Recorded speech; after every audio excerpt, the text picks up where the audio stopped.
All right, here are a few ways I like to use Spark Motion with my athletes that I work with.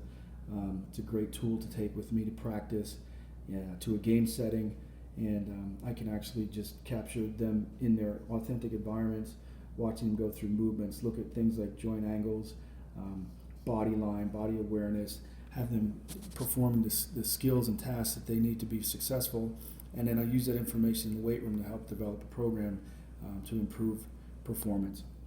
So again, here she's going through a beam routine. You can see just things like knee angle, single leg push off here. What does body line look like? Especially with gymnastics, aesthetics and lines are so important.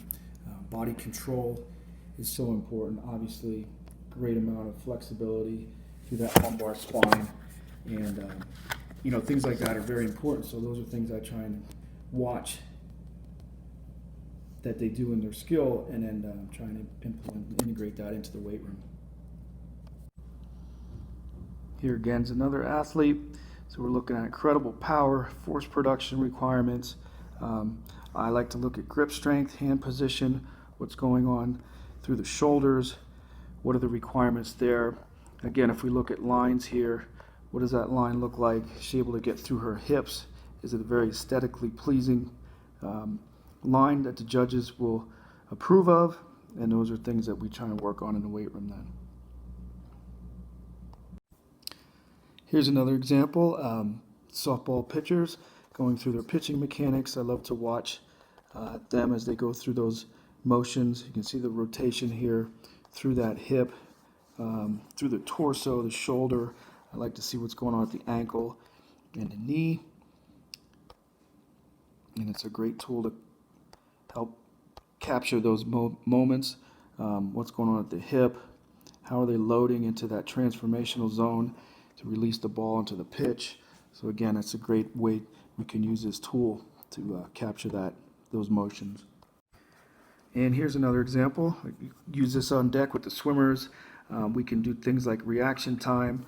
What does their start look like? How fast they coming off the blocks? Is that something I can help in the weight room? What does that start look like actually from a mechanical position? Are they getting a good push off? Are they using their arms?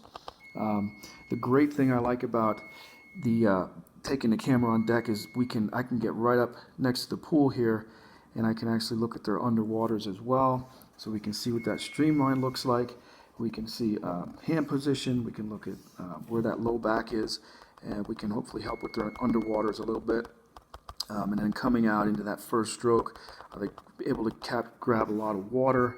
Are they able to hold their line? What does body position look like? And again, just going back and being creative in the weight room and finding ways that we can help improve those things in the weight room. And then now with the underwater iPad cases, the waterproof cases, we can now take some footage underwater as well with the swimmers. And again, we can break it down. We can show them. I like to show them in person, get some good feedback on deck, what their underwaters look like, elbow position, body position, what's that kick look like, things like that. So we can use that there. We can go back and break it down and analyze it, and again, just find ways to help them out using the weight room. So these are just some of the ways I like to use the iPad and Spark Motion to help improve our performance program for our athletes.